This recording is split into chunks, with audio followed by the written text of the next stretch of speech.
We have two big questions in the NFL draft. How many HBCU players are going to be picked, and who's going to be picked first? Oh yeah, it's Locked On HBCU. Play my music. You are Locked On HBCU, your daily podcast covering HBCU sports. Part of the Locked On Podcast Network, your team every day.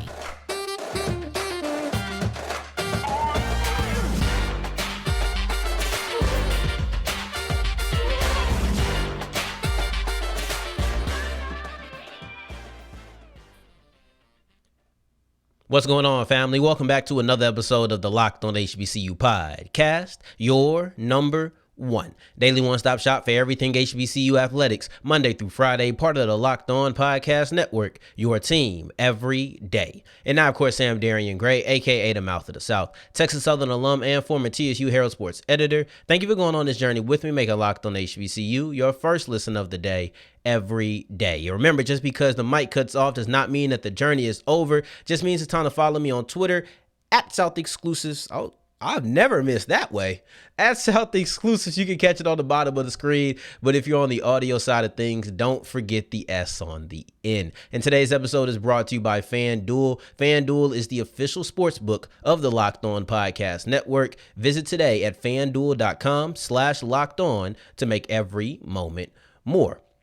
Sean Woods is out of Southern. It feels like we have a lot of people getting fired, and Sean Woods is the latest, the men's basketball coach for Southern. Also, the wide receivers are the deepest position in the HBCU draft class, not the NFL draft class in general, but specifically when it comes to HBCUs. And we are kicking off our draft coverage today, and we're going to start by using the DraftHBCU draft guide. It's phenomenal. It's a comprehensive breakdown of the best HBCU prospects out there, and we're going to use it to answer two big time questions. So the first question is, how many HBCU players are going to be drafted? And the way I was able to come up with this is not an exact science, but there is a science attached to it, is I used the book, and in the book they have projections, and they basically say where they think a player will land. And there's multiple slots. They kind of go, I think 3 or 4 projections. So it's a range more so than they're going to be here, but I'm taking the ceiling. I'm taking the highest projection that they have. So for example, all of the players that I'm going to name have day 2 or day 3 attached to them. And when it has day 2, day 3, they mean day 2 or day 3 of the NFL draft. There's certain players who just have undrafted free agent as their highest. Some have USFL, XFL as their highest.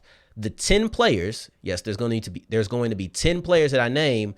They all have day 2 to day 3 on them. Here's the thing, though. We have to remember this. This is not DraftHBCU saying that 10 players are going to get drafted. This is essentially them saying these are 10 draft-worthy players. These are 10 players who I think at their peak, if they're valued as high as possible, will be valued with a draft pick. So it might be 4 of these guys who get selected. It might be 10. Might be guys who aren't even on this list that get selected, right? So the players who are named are Jadakis Bonds, Shaq Davis, Dallas Daniels, Kamari Averett, Mark Evans, Isaiah Land, Andrew Farmer, Keyshawn Moore, Aubrey Miller, and Isaiah Bolden. This is a compilation of thoughts, just to be clear. Coach G, Coach Gerald, right? Friend of the show, Gerald Huggins. Depending on, you might just think, who's G? That's G. Sometimes I call him Gerald. Sometimes I call him G. Sometimes I call him Coach Huggins. But it's all the same person, I promise you, right? He's not the only person that draft HBCU. He's the guy we see the most frequently on this show, but he's not the only one. So it's a compilation of thoughts to where, well, G might be high on somebody. Malik, another guy in there, he might be a little bit lower, right? Look at Jadakis Bonds. They might think, oh, well, Jadakis Bonds is for sure a day 2. Somebody be like, nah, he's a day 3. Somebody might even be like, he's an undrafted free agent. So now you have to compile all these thoughts, and that's how you come up with this. The next question becomes, who's going to be first? Also, hold on. Xavier Smith is a guy I wish was on this list. I know somebody had to be high on him like I am. I think he deserves the draft pick. I would have had his ceiling as a day 3 player, me personally. But who's going to be first? Who's going to be the number 1 HBCU player drafted? There's 3 options. Isaiah Land, Aubrey Miller, almost went to last year and said somebody, but Aubrey Miller, and then Mark Evans. See, last year, I thought Marquise Bell was going to be the first overall pick. And I'm back and forth on if I'm more confident or less confident when it comes to Isaiah Land, because that's who my projection is. My prediction for the first overall pick is Isaiah Land. Now, a lot of that has to do with how I personally feel about Isaiah Land. But he has some size concerns, but he has really high output in 2021. So I go back and forth. I don't know which way I really want to do it, but the comparison that they made, the player comp that they made in the book is Tim Williams. And I like that because it puts him in a position where he should be, the 3-4 outside linebacker to me. And then you also have Aubrey Miller. Aubrey Miller, who is a, for sure, linebacker, off-ball linebacker, standing at 6'2", 225. That's decent size. I know that 6'2", 225, maybe even about 5-7 years ago, is small for a linebacker, but you're seeing more linebackers around there, and he also has the frame to put on a little bit more weight. He flies around good enough to where I think he can be a 225 linebacker. I think he has good instincts. I think he has a pretty good nose for the football, and those things can kind of quell some of the size concerns. And then lastly, you have Mark Evans. Mark Evans is a player who I don't know if they're going to put him at guard or keep him at tackle. At tackle, at Pine Bluff, man, he was all swag consistently. We know he can play tackle. We've seen him do it at the collegiate level. Now, when you play in these games, and that means like these Shrine Bowls, these NFLPA Bowls, these Senior Bowls, they typically put you in a position where they think you'll play. They want to put you in the best position to improve your stock. So, for example, if nobody's really talking about you as a tackle, we're going to put you at guard. I don't know if that's the case. They might just view him as a guard. I don't want to, but that's an extreme case of what typically will happen. Well, Evans played guard, and he looked pretty good. So I don't know if they're going to go with his natural position or they're going to go with what seems like, I guess, where people think he'll be, where they think they'll slot him. It'll be an interesting one to watch, but those three players are all have a ceiling of day 2 or day 3. So there's no distinction between the three.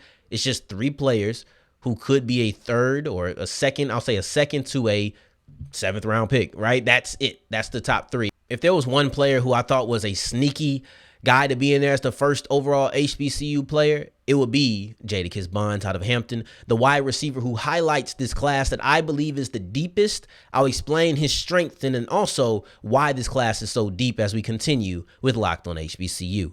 Before we get into that, today's episode is brought to you by FanDuel. FanDuel is the official sports book of the Locked On Podcast Network. They have everything. March Madness is already here. Returned last night. You got more games tonight. It's going to go into the weekend. This is action that you need to be checking out. And if you know what you're talking about, if you know what you think you know, then go ahead and put some money down, make some money on it. We have point spreads, you have player props, you have the NBA. It's not just March Madness. I know that's hot right now, but you also have the NBA. Who would have thought that the Warriors and Mavs would have went down the way that it went down? It was just crazy. But all of these things can be found on FanDuel, including the NFL futures. They have everything. So go to FanDuel.com/lockedon. First bet, no sweat is still around. So if you lose, you get $1,000 in free bets. You know where to go. FanDuel.com/lockedon. Make every moment more.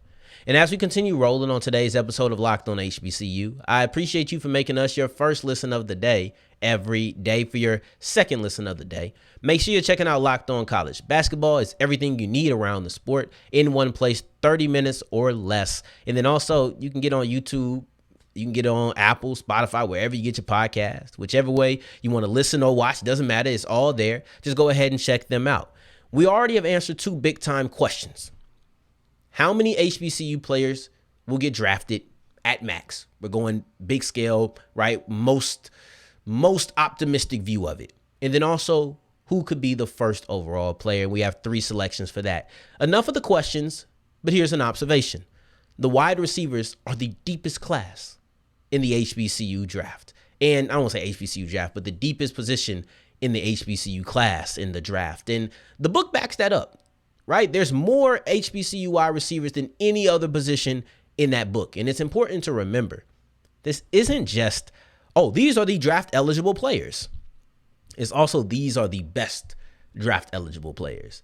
Right? There's players in here who are not on the list, and I talked to G on the way of making this. So I know what kind of went into selecting certain players and why certain players are here and some players aren't here. So I don't want you to think that it's just, oh, there's just a bunch of wide receivers coming out. No.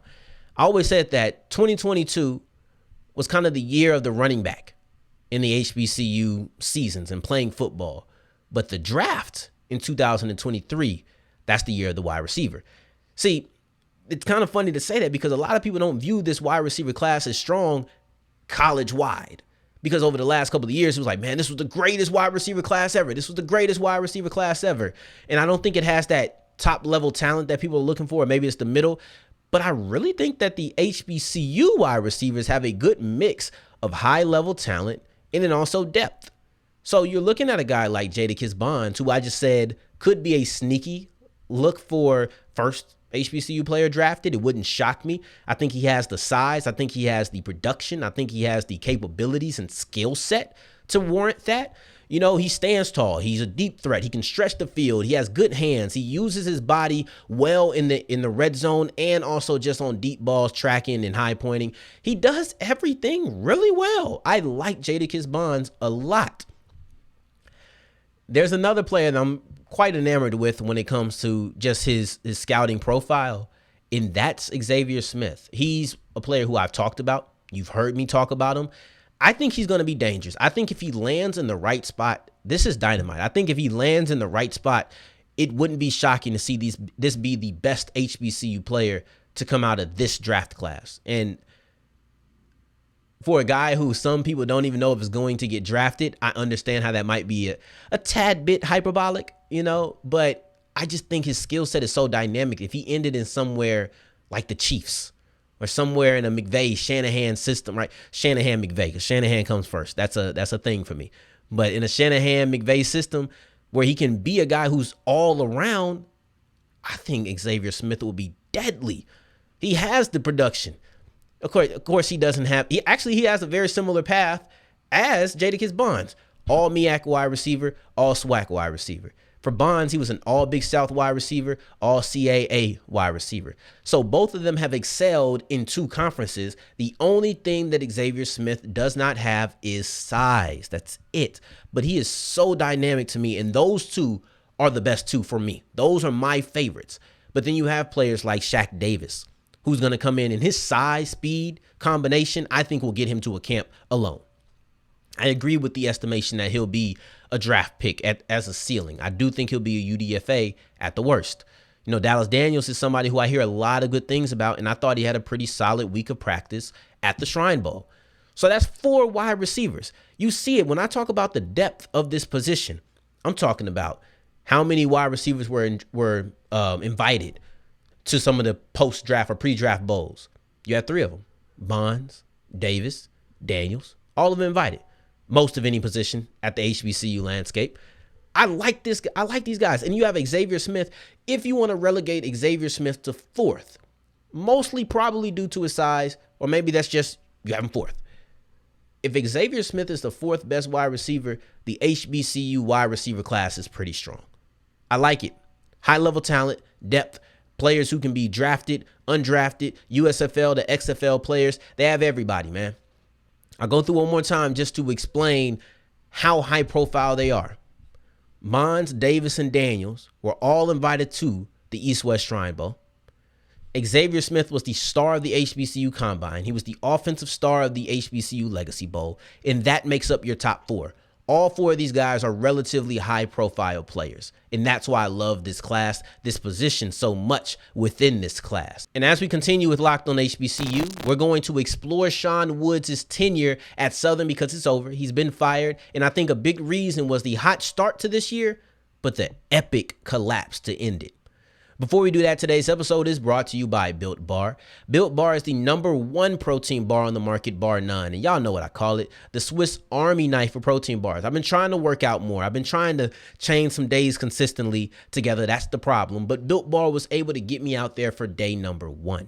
And that was a run that I went on. I was feeling like, man, I needed a little extra fuel. So I took Built Bar for that. I could have taken it when I'm about to go lift. I could have taken it. I did it before my cardio. I could have taken it before I just wanted to just chill. I could have ate a Built Bar before I hopped on the game, because it's not just a protein bar. It's basically like a protein bar that tastes like a candy bar.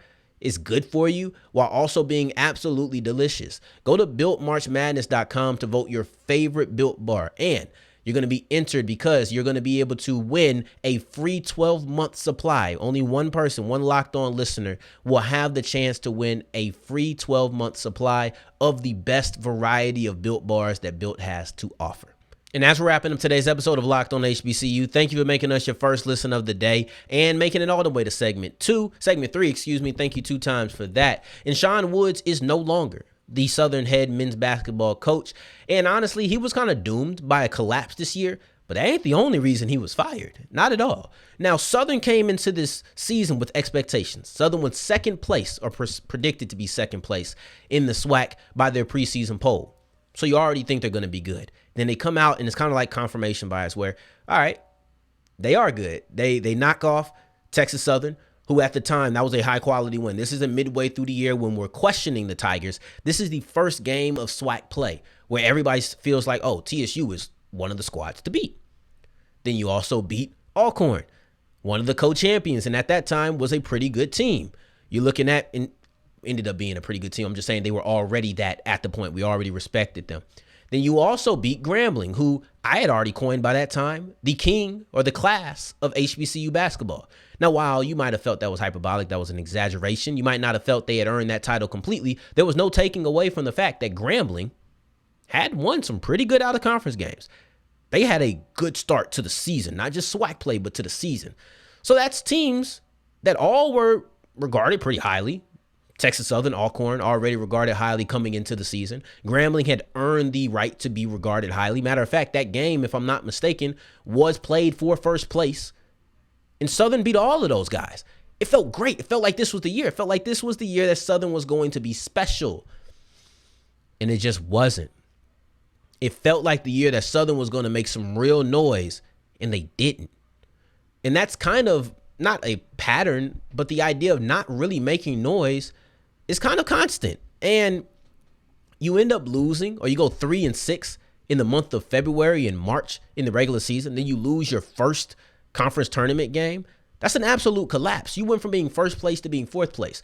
You were so good in January that you were able to build up enough of a cushion where you only fell to fourth place, right? Going 3-6 in the last 9 games of the season typically drops you to lower than 4, but you were 1 and you had a really good season. So it's cool. You have 4. You have time to bounce back in the SWAC tournament. You're still scary. You're still that team, right? Like that didn't just go away.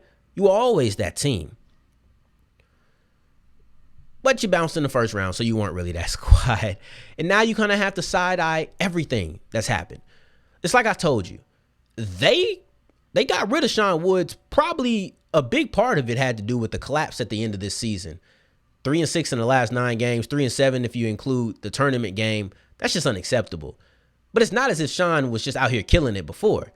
He only won 1 tournament game in his 5 years as the Southern coach. You look at the first year he got there, squeaked into the tournament, no win. The second year, that's the season. That 2019-2020 season, that's the year for them. But unfortunately, we all know what happened in spring 2020. COVID knocked everything off its axis, and they ended up having to be done. In that season, Grambling was 13-5 in the conference, the best number under Sean Woods. They were the 2nd seed in the conference, the highest seed under Sean Woods, and they had just won a tournament game. It was only his 2nd year, but that was the first time that they had done that under Sean Woods. So you win a playoff game or tournament game, you feel like you have some momentum, and then boom, everything is just cut off. Nothing more. Who knows how that season would have ended? But in hindsight, it feels like the pandemic occurring right when it did was more tragic for Southern than many other teams. And that's because Southern didn't have another year like that during the Sean Woods era. They just didn't. That was the highest, the best conference record, the highest seeding, the only time they won a playoff game. It was everything. That was the year. And now this year, you look like you're going to be special again. You start off real strong. You're the number 1 seed, and you absolutely crash and burn. So in hindsight, you had a special year. Didn't get to see it through. Not even hindsight, just kind of looking briefly into the past. You have a special year, and you're not able to see it through, not because it got cut off, but because you just weren't able to sustain it.